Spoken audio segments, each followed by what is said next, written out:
Guys, welcome to సాహితీ Revanth YouTube channel. ఈరోజు మనం చేయబోయే రెసిపీ వచ్చేసి ఈజీగా 5 మినిట్స్లో మార్నింగ్ బ్రేక్ఫాస్ట్ ఎలా చేయాలో చూసేద్దాం విత్ బ్రెడ్తో.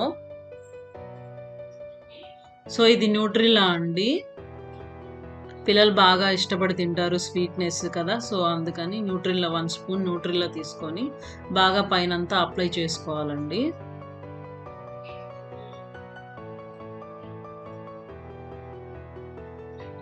ఇలా రెండిటి మీద అప్లై చేసుకోవాలి.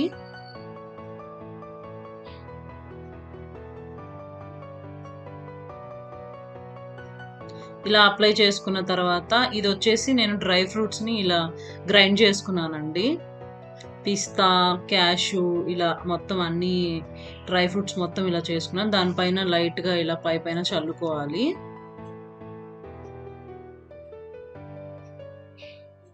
చల్లుకొని దాన్ని మళ్ళీ క్లోజ్ చేయాలండి.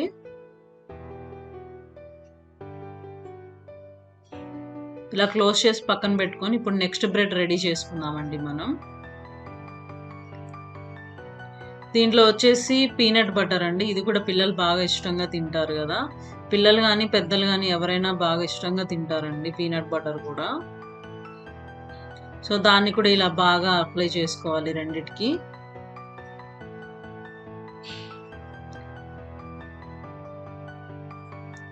ఇలా డ్రై ఫ్రూట్స్ అనేవి కొంచెం పలుకుగా వేసుకుంటే నోటికి తగులుతా బాగా టేస్ట్గా చాలా బాగుంటాయండి. అందుకని నేను పైన అలా చల్లుకున్నాను. ఒకటి వచ్చేసి న్యూట్రిల్లా, ఇంకొకటి వచ్చేసి పీనట్ బటర్తో చేసుకున్నాము.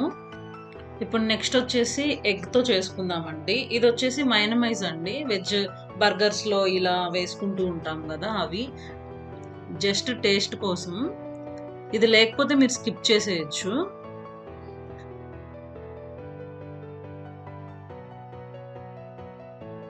ఇలా రెండిటికి ఇలా అప్లై చేసుకోవాలి. ఇది వెజ్ అండి, వెజ్ మైనమైజ్ ఇది బర్గర్ది. సో ఇది కూడా కొంచెం అప్లై చేస్తున్నాను నేనైతే.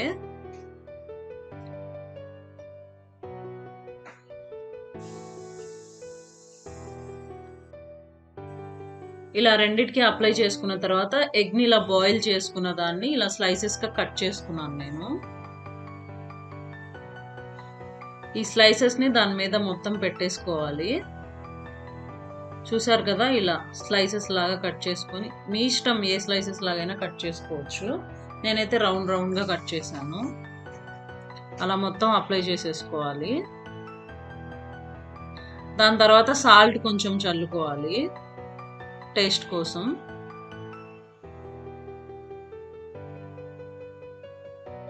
దాని తర్వాత పెప్పర్ కొంచెం వేసుకోవాలి. నేను పెప్పర్ పౌడర్ ఇంట్లోనే పట్టుకున్నానండి. ఇలా నెక్స్ట్ దాన్ని క్లోజ్ చేసేసుకోవడమే. నెక్స్ట్ ఇంకొక బ్రెడ్ ఎలా చేసుకోవాలో చూసేద్దామండి. ఇది నార్మల్గా మనం రెగ్యులర్గా చేసేది.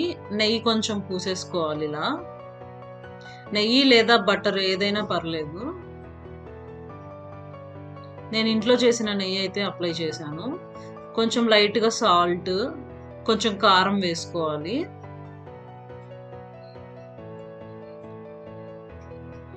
లైట్గా సాల్ట్, కారం వేసుకోవాలి.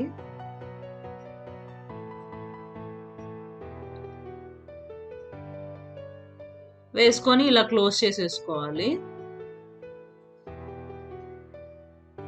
చూసారు కదా, ఇది ఒక చిన్న రెసిపీ, 1 మినిట్ రెసిపీ. అండ్ ఇది వచ్చేసి శాండ్విచ్ మేకర్ అండి. మా ఇంట్లో శాండ్విచ్ మేకర్ ఉంది కాబట్టి దీంట్లో పెట్టుకుంటున్నాను. లేదంటే మీరు స్కిప్ చేసేసి నార్మల్గా దోశ పెనంలో పెట్టేసుకోవచ్చు. దోశ పెనం మీద పెట్టేసి కొంచెం బటర్ కానీ గీ కానీ వేసి అటు ఇటు రోస్ట్ చేసుకోవచ్చు బాగా. సో ఇదేంటంటే ఫస్ట్ ఆన్ చేయగానే రెడ్ లైట్ వెలుగుతుంది. ఇలా చూసారు కదా, బాగా ఇలా రోస్ట్గా కుక్ అయిపోయింది. ఇది కుక్ అవ్వగానే గ్రీన్ లైట్ వస్తుంది. సో దాని తర్వాత మనం తీసేసుకోవడమే.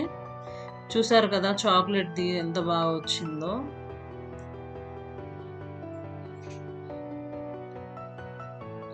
నెక్స్ట్ ఎగ్, ఉప్పు, కారంది కూడా పెట్టేస్తున్నాను నేను.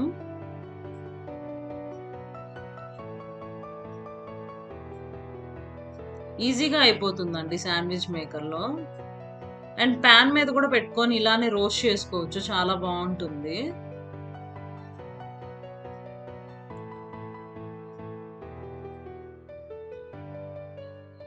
చూసారు కదండీ! ఈజీగా 5 మినిట్స్‌లో బ్రేక్‌ఫాస్ట్ అయిపోయింది. Morning breakfast. ఇలా మార్నింగ్ హడావుడిగా ఉప్మాలు ఇవన్నీ చాలా కష్టమైపోతాయి గదా! సో, ఈజీగా ఇవి చేసుకోవచ్చు. ఇలాంటి మరెన్నో రెసిపీస్ కావాలంటే సాహితీ రేవంత్ యూట్యూబ్ ఛానెల్‌ని సబ్స్క్రైబ్ చేసుకోండి.